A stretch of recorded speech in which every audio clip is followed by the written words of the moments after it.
Hami Takuyipi, Iush Gamachi Kapie, Makato Achipi Ed Taya Yafipi. Is saying hello to my relatives. It's good to see you all. Welcome to Mankato Pow Wow.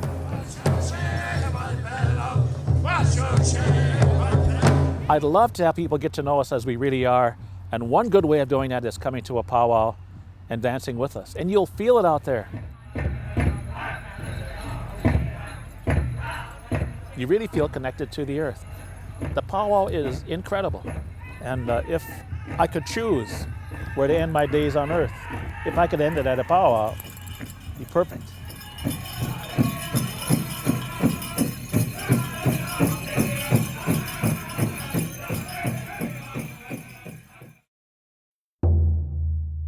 The powwow here is a reminder that we are the people who at one time were essentially the managers of all the resources in this entire region.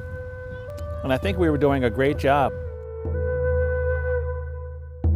And we said in the beginning of life, there was nothing in the world, nothing existed except for God, the creator of Wakantanka. And from the creator's heart and mind, he created the heaven. And to indicate the heaven, he put up the sun. And our word for the sun is we. And to put a place for the humans to live, to create Mother Earth, the creator started with a large molten rock.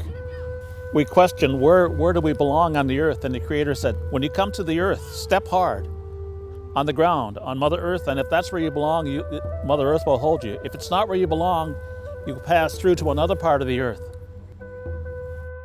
So when we came here to this part of the earth and stepped hard, and Mother Earth held us, we looked around and saw all the beauty of everything that was here.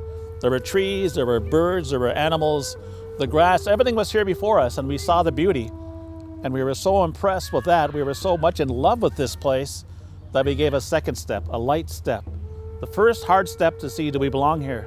And when Mother Earth held us, we took another light step, thanking the Creator for all the things that were already here. And that's our dance. A hard step, then a light step with one foot, and the same thing with the other foot. Every time you take a step and you're dancing, you're praying, you're thanking the Creator or thanking God for letting us be here.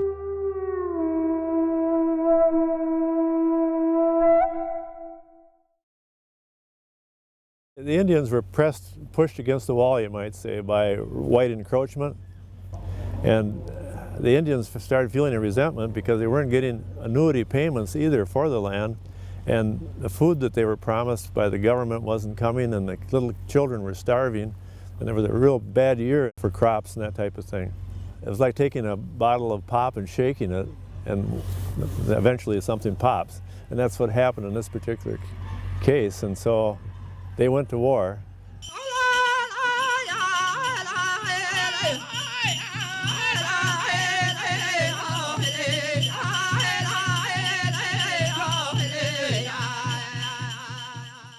When the war came to its conclusion, General Sibley told the Indian people that they would surrender, they would be taken as prisoners of war. But once they were taken prisoner, they changed the whole picture and changed it to war criminals. They wanted to hang 303 of the warriors.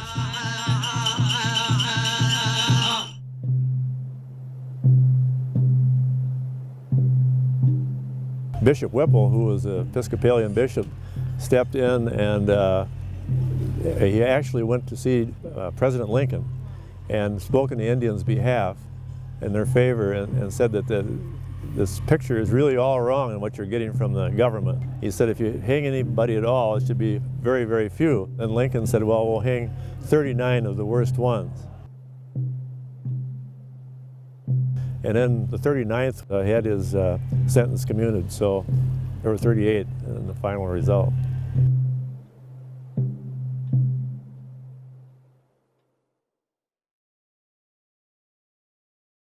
Why this powwow is so important is that for 110 years, since the hanging of the 38 Dakota in downtown Mankato, Dakota people preferred to drive through Mankato and not stop for any reason.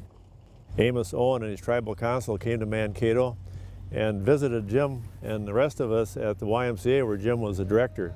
And we had a mini powwow, and that kind of created an atmosphere of friendship and reconciliation right there in the beginning.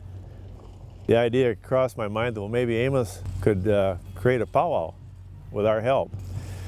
And I contacted Amos Owen, and Amos, of course, responded with a resounding, "You bet." Well, I'm excited about that. And then things kind of fell into place, you know. At that time, there were not powwows in the state of Minnesota, but we had the first one, a traditional powwow that continues on. And from now, there's powwows at every reservation. So Amos saw this as a real chance for bringing about a sense of reconciliation amongst the white people and the Indian people. And many other things have happened as a result of these powwows, and it really has brought the different cultures together. And so Amos, if he were alive today, he'd be very proud of what's happened.